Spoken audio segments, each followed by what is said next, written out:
Okay.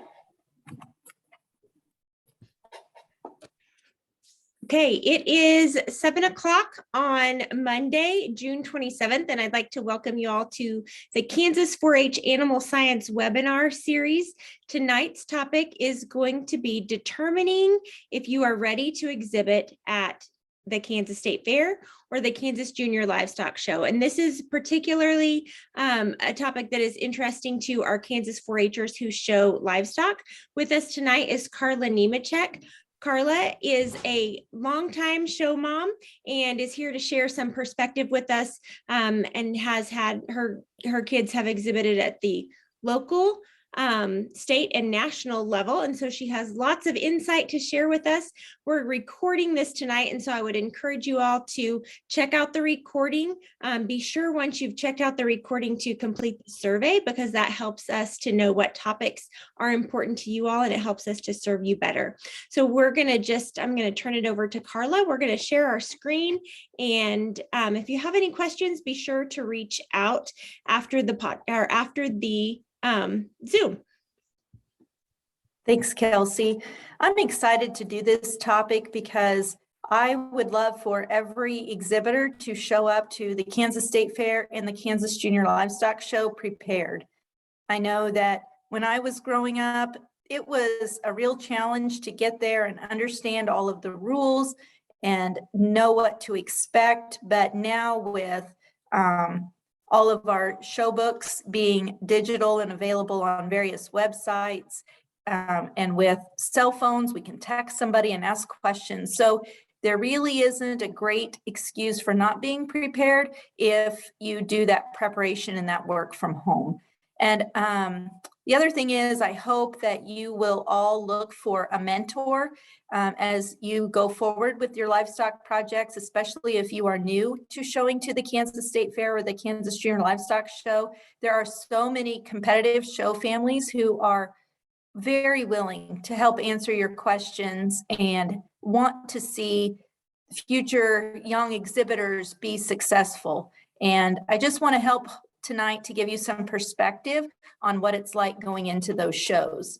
So if you want to show them the next slide, Kelsey, we can start with that first. Do you want to talk about this one? Sure. So there's always a checklist that you guys can use to help you to know whether you've even followed the proper procedures to be ready for the Kansas State Fair or the Kansas Junior Livestock Show. So just like most of your county fairs, there are some steps that you need to take to even be eligible. So in order to even be eligible for our state shows, you have to follow a nomination process. And so what Carla and I want to make sure that you understand is there is a difference between your livestock nominations and your livestock entries. What a nomination does is simply establishes ownership for that animal. And so there are deadlines that you have to meet for that, just like for most of your counties. And so here you see a checklist. So this year is the first year that our state show nomination system has been online. And the first thing you need to do is make sure that you have that exhibitor information entered into ShowWorks. I'll challenge you to find online where you need to start this process. And most of your counties will share that in their newsletters. You can check with your county extension agent if you don't already know the website to go to, and they are happy to help you with that. But I would challenge you to kind of go on your own little hunt to find where the information is. We're going to give you the information to get you started, but we're going to expect you to have some of the tools and the drive and determination to find that. So the first thing is putting your exhibitor information into ShowWorks. There is also online a complete process that Lexi Hayes with the Department of Animal Science has put together that tells you how to complete this. There's a handbook. It makes it super simple. The next thing you need to know is make sure that your completed declaration form, you have completed your declaration form and uploaded it into that ShowWorks system. That declaration form simply tells who you are, where you live, and where your livestock lives. So it's important that you know if your livestock lives on the farm or if you keep them at another location or at your same address. The next thing you need to do is make sure your animal nomination entry is online. To do that, you've got to have information about your animal. So you need your tag number, whether it's for steers, market heifers, commercial heifers, goats, sheep, or hogs. You've got to have that Kansas 4-H EID ear tag. You will get those from your local extension agent. And so you'll need to, if your extension unit does not use those tags for all livestock, you'll need to make sure that you make arrangements with your extension agent to get those animals tagged. In addition to that, if you're showing sheep or goats, you have a scrapies tag, or you should have a scrapies tag in that animal's ear, and that goes in there as well. That's a secondary form of identification.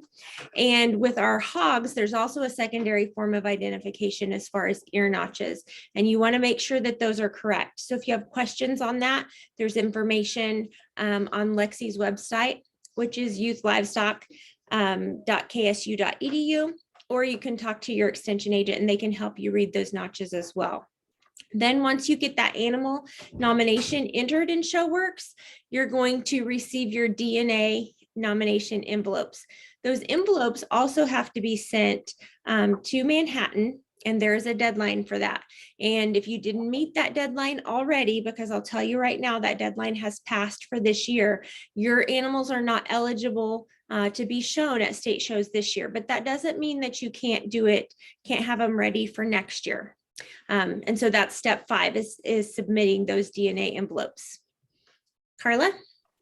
Yeah, and I wanted to say too, as of this recording, the deadlines have passed, but don't be discouraged because it's just a part of the learning process. And hopefully by watching this, you've realized that either you missed a tagging or a nomination deadline. And if you have missed it, it's okay. You'll know next year to do that. The same thing happened to me when I was a 4-H'er. So it's okay when that happens. Yes. Okay. Shall we go to our entry deadline? Yeah. Okay. Yeah, that'll be fine. Yeah. So if you have met the nomination deadlines, now Lexi will also send you a letter, and those reports are listed online that tell you whether you have completed those. If you haven't, there's still the opportunity. If you've submitted information and your information was not complete, there's still the opportunity to complete that. But again, there's another deadline, so be sure that you're paying attention to that. But those nomination reports are online, and Lexi also sent families letters. So be sure to check your mail and see if you've received that yet. So the entry deadline for the Kansas State Fair is July 17th. And I believe that there's an extended, possibly a late entry as well. I would encourage you to do your entry before July 17th so that you're not rushed and worried about when that extended deadline is. I didn't even look up what the late entry deadline was because we want you to do it early. It's helpful to everybody in the office if you do those things early and not wait till the last minute. Your Kansas Junior Livestock Show entry deadline is August 1st. Both of those entries are done online, and we're going to challenge you to find the website to do those entries. Super simple, and actually it uses the same website that you used when you did your nominations earlier this year. If you have questions about how to use those things, there are a lot of county agents that use the same entry system for county fairs, or you can always reach out to the respective shows for help with that. Or like Carla said, find you a mentor, find someone in your county who has already completed this process and ask them to help walk you through it. Because it can be overwhelming. There are a lot of deadlines here. There are high expectations at showing at a state show. And so we just want you to be as prepared as you possibly can. So the things that I'm going to go over next here are not in a slide. I just want you to listen and learn and take some notes on things that you feel might impact you. I hope that when you go to a state show, you have a goal in mind. And that can be variable for every family and for every exhibitor.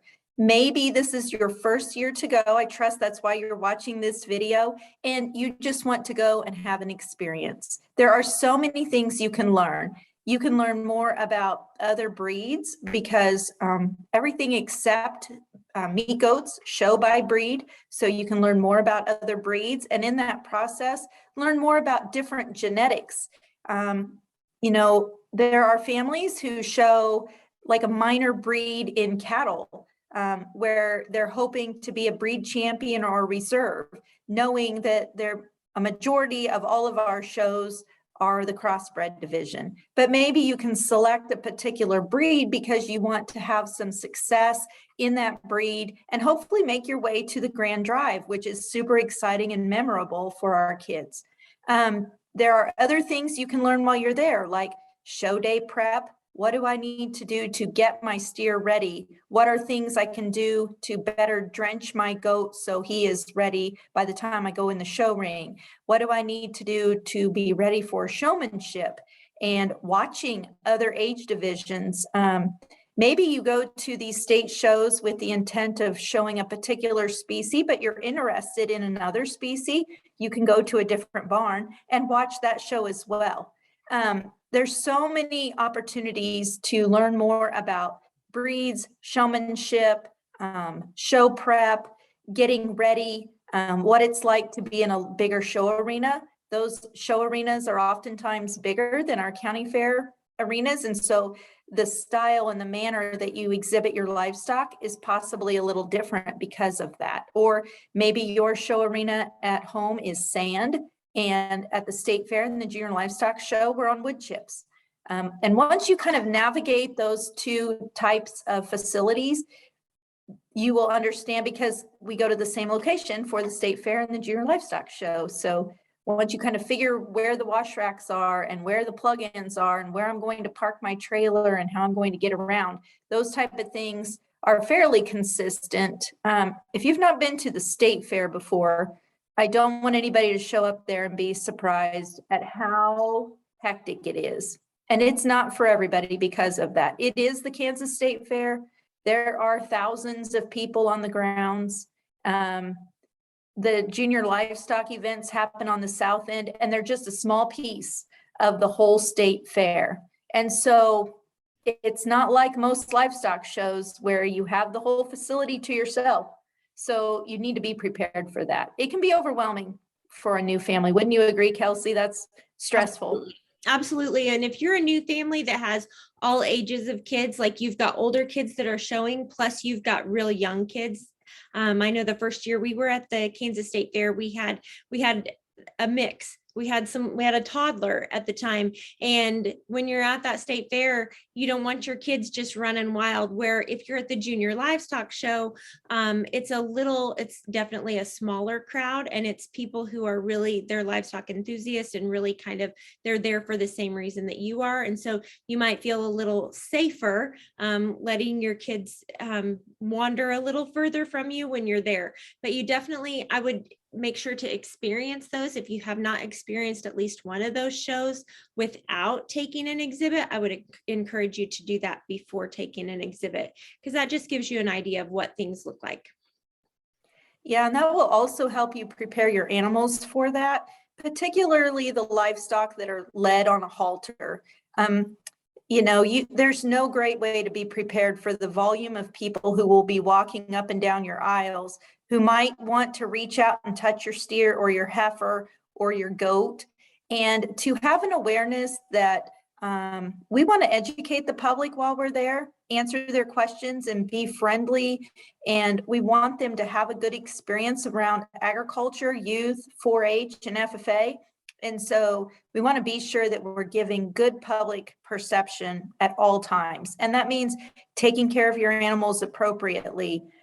When you drench them, you do so in the pen. That rule is in there so that it's not distracting to the public who might not understand what you're doing. So we just have to be very aware of that while we're there. Some other notes I have are to make sure you've checked and double checked the show supplies. I hope all of the show parents are helping with that, because there will inevitably be something that you forgot to pack. And hopefully you've got a mentor or friends from your county who can help you with that. If you forgot a hose or soap or a show stick, somebody will probably be available to help you, but you can't go over that list too many times, and hope you don't forget something. Along with the supplies, that you need to be aware of the weather. Our state fair is early September, and the Junior Livestock Show is early October. And those of you from Kansas know all too well that it can be super hot or it can turn off cold. I feel like in particular, when we pack for the Junior Livestock Show in October, I pack way too many clothes because we might show up on Thursday in shorts and we need a hoodie and a scarf by Sunday morning because the fans are still on and it's super hot or super cold, but we're not prepared for that. So your livestock might need fans, or you might need a hoodie. We don't know, we can't predict that, but it happens either way. There is also a lot of variability in fitting requirements between your county fair and these state shows. And so like Kelsey said before, we don't want to tell you everything. I want you to go out and research that. Some of our barns don't allow clipping in there. You need to come prepared. You may not be able to go through the check-in until your sheep or goats are sheared to a particular length. And the electricity can be limited, so be prepared for that as well. Also, make sure that you've read the rules with regard to health requirements and have that paperwork in hand. You won't be allowed to go through the vet check if you don't have that paperwork. And I sure wouldn't want you to get there and have to turn around and go home because you didn't call your veterinarian and set that time up. And unloading at 11 o'clock on Friday night after your high school football game, your veterinarian's not going to be very happy with you if you need something. So make sure that's done ahead of time. I also want to encourage you to do your homework with regard to different breeds. So for example, in the hog show, you nominated your pigs as dark cross or light cross. If they have any black on them, they're a dark cross. At the state fair, we show by divisions. At the Junior Livestock Show, they show dark cross, light cross. So just to be prepared for that when you go to those shows. And they're different intentionally because it's just another way of showing. And to know which breeds will be available for you when you get there so that you can anticipate showing in a particular breed class versus being in AOB. So just be aware of that. You should also understand the weight requirements, minimums, in particular, because you don't want to get there and be underweight. We do write your own weights for some of our species. And so you want to make sure that you're aware of that. I think the shows are different. I don't think both shows let them write their weights, Kelsey. I'm not positive about that. So make sure you're sure about that. And that also goes back to if you are showing a breeding animal, to make sure that the registration papers are in the exhibitor's name. They should not be in the farm name. So the exhibitor's name can be on there, and make sure that's done ahead of time too, and that the transfer date meets the requirements that are published in the show book. Kelsey mentioned all of the tag and nomination deadlines and the registration deadline. Don't forget, we can't say this probably enough, but that a nomination and an entry are not the same thing. You should have already met the nomination deadline, and now you've got to worry about the entry deadline, and there's 2 of those. And so for me, I have to pay attention to those because they approach our county fair dates. That August 1, I'm probably not going to be thinking about that because it's right after our county fair. And so I probably better do that ahead of time because I might be a little tired and forget about those things. Clothing is important too, to pack appropriately, not just for the weather, but for the show. So t-shirts are provided at both shows. However, there's the expectation for when to wear them is different for each show. And so you will need to have a show shirt. If we talked about the weather being variable, you might want to pack something with sleeves if it's going to be cold, because you'll still be required to wear the t-shirt, but you want your kids to be comfortable in the show ring at the same time. So make sure that you pack appropriately. So you want a shirt provided or bring your own.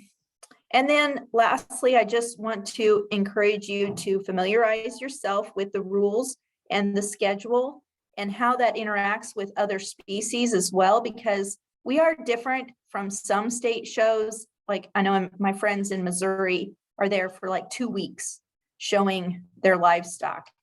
we cram it all in one weekend in Kansas at both of our shows. And so I just want you to be cognizant of other species and what's going on. So at the Kansas State Fair, we have the Grand Drive, and we do not pick a grand champion meat goat during the meat goat show. We only select the division champions, and then all species go to the Grand Drive on Saturday evening, and we select a grand champion for each species. At the Junior Livestock Show, the grand champions are selected at the conclusion of the meat goat show. After the heavyweight division, they'll pick the champion meat goat. And it just happens like that. So if you're showing multiple species, it's especially important to understand that there may be some overlap in your kids with showmanship, and you're just going to have to make choices about that, because in order to honor the schedule and the timing of the events, we have a schedule that we think is as exhibitor friendly as possible. And we are sure open to suggestions, but understand that a lot of people have put a lot of effort into trying to make this as exhibitor friendly as possible. And they want our kids to have a good time and a great experience. But it's your responsibility as the exhibitor to familiarize yourself with the rules, the schedule, weight limits, clothing requirements, expectations as an exhibitor, so that you don't get there and be surprised by anything. Mm-hmm. Yes. So a question for you, Carla. Where do you stay when you go to Hutch for the State Fair or the Junior Livestock Show? Good grief, wherever we can find a room anymore, it's getting tougher and tougher. They took out that big hotel over by the mall, and so that eliminated some rooms. During the state fair, there are limited camper spots, and I believe that you should have already been on the list if you wanted to bring a camper to the state fair. Now, the Junior Livestock Show, like Kelsey said before, we're the only people on the state fairgrounds during the Junior Livestock Show, so there's lots more opportunity for staying in a camper, and hotel space is more readily available as well.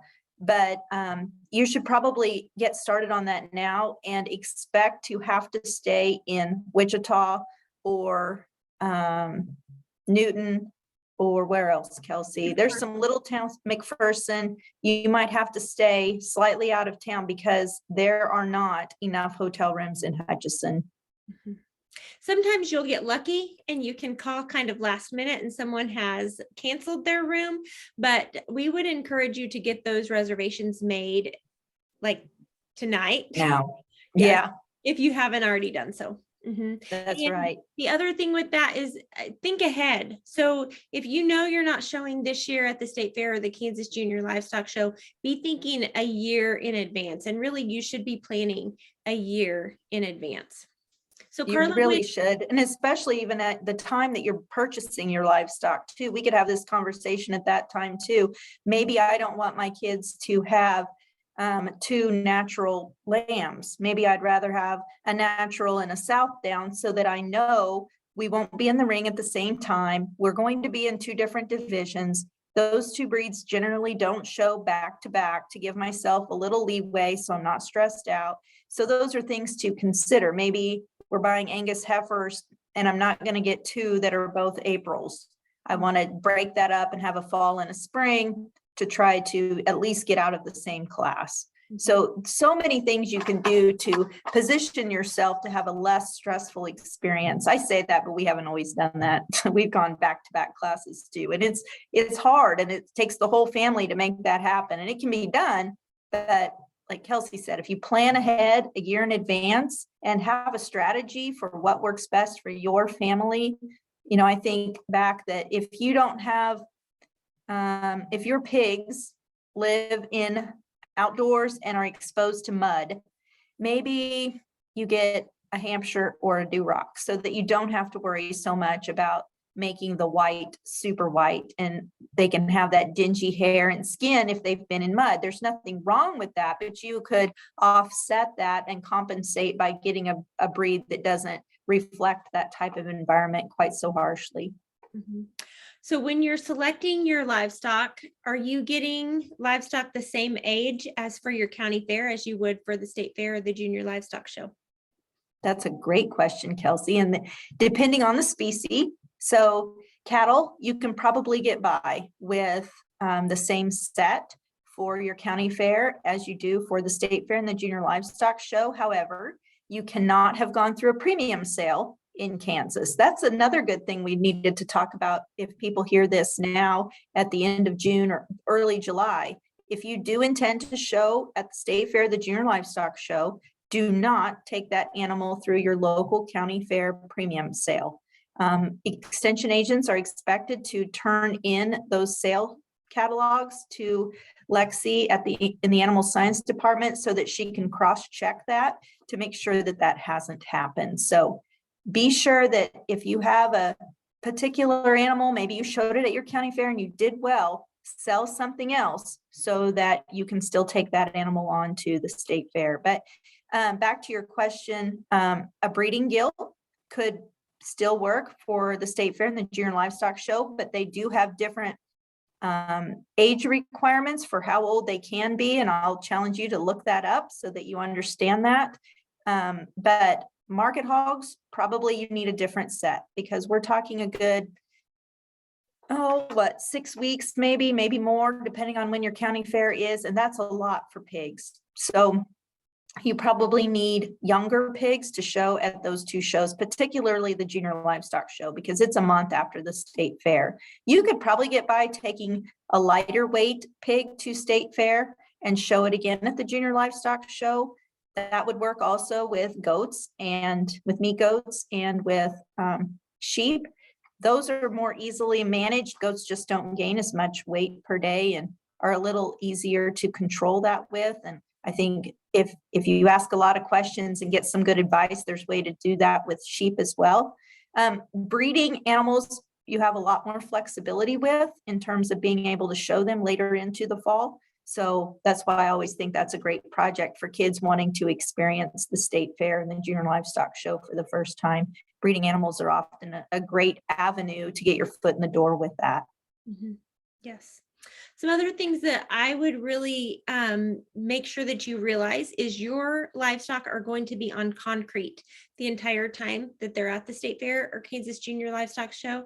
So you're going to want to be attentive to that. I'm not saying that you want them to be on concrete at your home if you don't already have that, but you want to make sure that they are kind of used to that.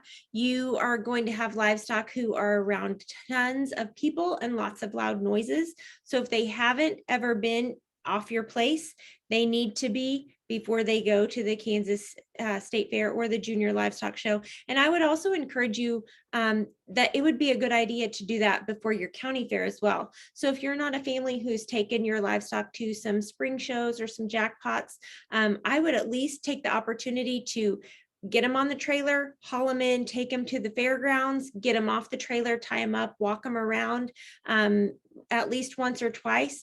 That'll get them used to some different types of stimulation and noise because they're going to be in a totally different environment. Yeah, and that makes me think too, bedding is something to consider being prepared for. There is some bedding provided, some, but not much. And neither of those two shows that we've been talking about want you to bring straw.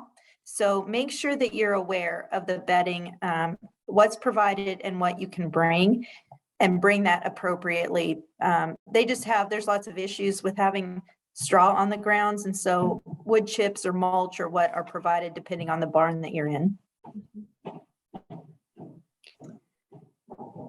I think that these state shows are an awesome opportunity for you to learn more and grow in your project area. It's also incredibly fun for a family to spend time together at a state show, and your kids will meet people from across the state, which will potentially lead to greater leadership opportunities across the state and across the country. I always think our livestock are just the avenue that we're using to develop the leadership skills in our kids. And so taking advantage of that is just good parenting that helps your kids grow and learn, and developing a stronger base of friends and network across the state of Kansas. We've got some great kids across this state, and I'm just so appreciative that I've had the opportunity to raise my kids in this environment in Kansas 4-H, and with the friends that they've made from across the state, I wouldn't trade it for anything. Yep, it's definitely a great opportunity, and I would encourage parents. I know lots of times we really brag about the fact that our kids have done their project totally on their own, and that is awesome.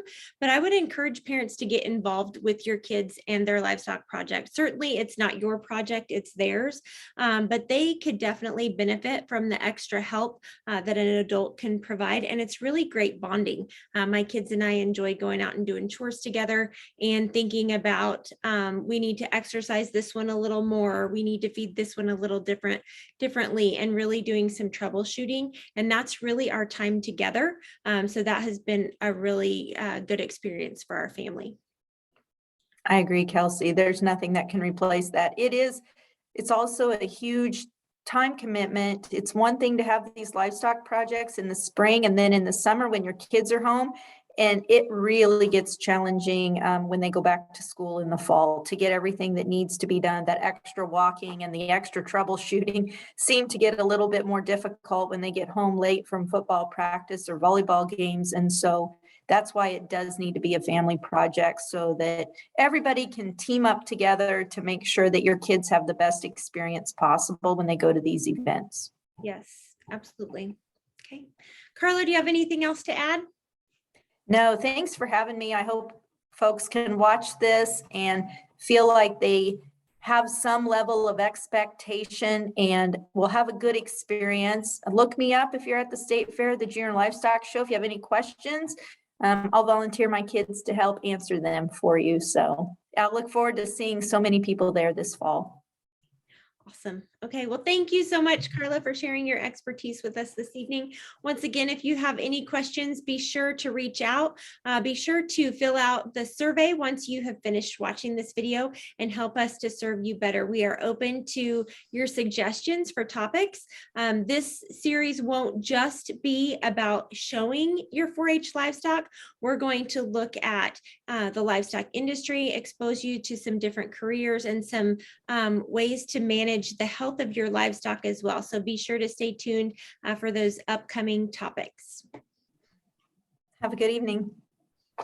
Bye.